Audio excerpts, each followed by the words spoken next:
Rugby World Cup 2023, folks. Just when I thought I was out, you guys pulled me back in. Feels like a scene from The Godfather. Viewer request for this one. Picking top 5 games of the Rugby World Cup 2023. I've gone back and had a look at all the results, some of the highlights, and thought, which of the matches that, like, if you asked me to sit down and watch 5 games again, which ones would I really like to watch again?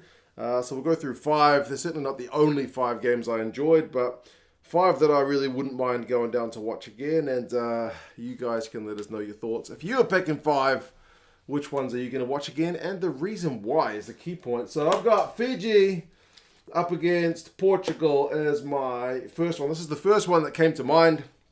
It was the final game of the pool stages. It still had a little bit riding on it because Fiji needed to get at least a point out of the game to progress to the quarterfinals. If they'd lost and not got any points, then Australia was going to go through.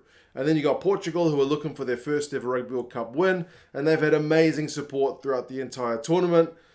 And they scored some bloody amazing tries. Storti scored one on the right wing, and I actually thought about editing in some match footage, but if you saw what happened to Squidge, yeah, no match footage is still allowed, so you'll just have to use your imagination on this one. Unfortunately, why World Rugby continues to police that copyright so strictly, I don't really understand. I understand keeping your copyright so that you don't let people just upload entire matches. I get it. But after the tournament's finished, doing clips which are review in nature and don't just, I don't know. It seems nuts to me. But anyway, I feel sorry for Squidge. It sucks that his final review got taken down, but fingers crossed they can sort that out. So anyway, Storti, the Portuguese right winger, scores a hell of a try. Amazing finish from a kick through on the right wing. Fiji score one from close range, which is kind of what Fiji's been good at this World Cup. Not necessarily all the flashy stuff. It was Portugal with the flash. But then Portugal had the 38-year-old front rower score a try, so it was incredible. Multiple lead changes. Fiji leading 23-17 with 3 minutes to go. Storti gets a line break to set up a final Portuguese try. Marques with the conversion to put them in the lead. Crazy, insane celebrations. Fiji-Portugal was an absolute banger. And for a World Cup which kind of missed out on enthralling pool stage matches and upsets, I feel like that one did a pretty good job. Also from the pool stage, it's maybe not a kind of big name team one, but Namibia up against Uruguay also had a little bit riding on it in that Uruguay had been, they'd been pretty impressive because they'd managed to push France in their game against them. And Namibia are still hunting after all these World Cups a first Rugby World Cup win. And bloody hell if they didn't give it a good chance. They scored one of the fastest tries at a Rugby World Cup within a minute. Not quite as the 18 seconds that was Alton Flatley got against, was it Romania all those years ago? But one of the fastest try, Mouton, the right winger, from turnover ball, scores a try. Richard Hardwick, a great offload for Grayling on the other wing. So he got 14-0, Namibia up. And Namibia has been absolutely written off in this one. But Uruguay came back. Amaja scored one to start the comeback. Hessler, the big hooker, scored one from a maul. It looks like Namibia are going to fold, but then they score a penalty to give themselves a 8-point lead. 20 points to 12 going into the sheds at half time. But then, sadly for Namibia, they get a couple of cards, a yellow and a red. Amaja, the fullback, scores another absolute peach of a try in the corner, proper wonder finish stuff. And then Arata, the kind of veteran with a slippery wee run, puts Uruguay in front. So, yeah, Uruguay able to pull away in that one, sadly for the Namibians, but it was a good win for Uruguay. And it was a proper match, man, a big comeback. So I like those kind of games. And last one from the pool stage, I'm going to say I also quite enjoyed England against Samoa. Proper close clash, this one. Kind of different from the high-scoring affairs. This one, Uruguay-Namibia was 36-26. Fiji-Portugal was 24-23. Whereas England-Samoa was 18-17, so a fair bit lower scoring. Ollie Chesham scored real early on, the big lock, rangy lock out wide, which seemed to be going according to the script, but then England will put under a heck of a lot of pressure from Samoa. And Samoa have got some big guns on that side. You felt like they were waiting for a game to fire a shot, and this was kind of the game. Samoa had great hands. R1 got one on the right wing. And then R1 got a second one, which, like the first 2 games, I love games with an insane finish. like with advantage, they kick it over to Ah Wong. He fields it in the air and just on the tips of his toes before he goes over the dead ball line is able to dot the ball down. It's an insane finish. Paia Awa Hamwa had one controversially chalked off for a knock-on. I think that's the one where they already converted it, but they went back and chalked it off. So Samoa had a 14-8 lead at halftime. They had a 17-8 lead, which was the biggest lead of the game. England needed to chase the game down. England had a try of their own chalked off for a forward pass from Itoje. Great offload, but it was forward.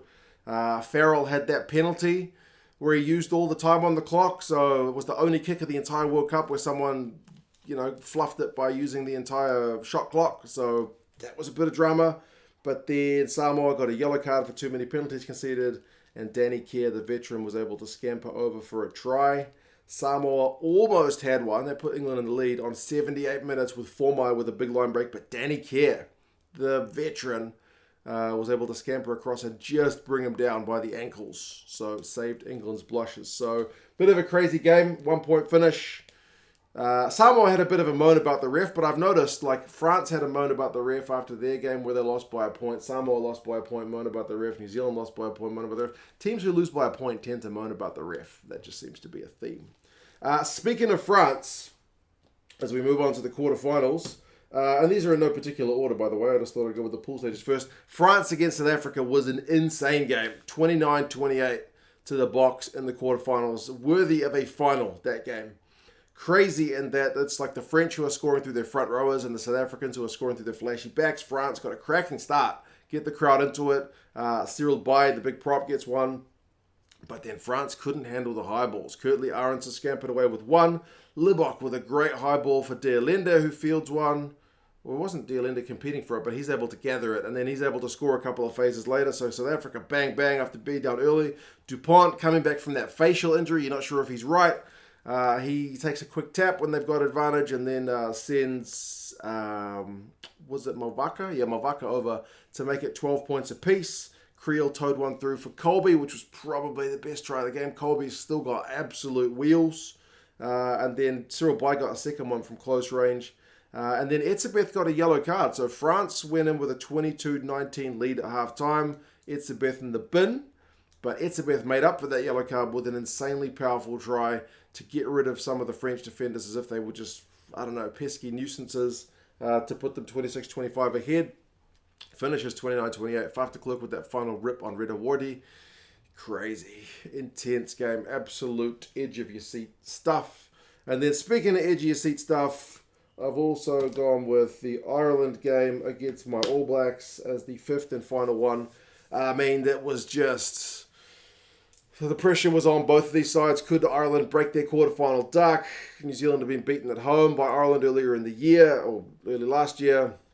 New Zealand had the perfect start, 6-0 lead, and then Bodie Barrett with that magic little dink over, chip over the top, regather, sends the boys over out wide. So 13-0 lead for New Zealand, but Ireland were not done. Bundy Aki bamboozled the New Zealand defence again, one of the tries of the tournament.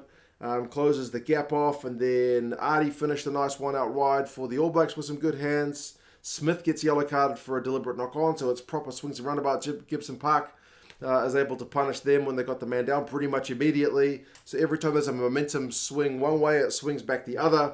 And then when it's 18 points to 17, Richie Mo'unga sets up that try to Will Jordan where it's a line-out move. Mo'unga with the dummy, big old line break.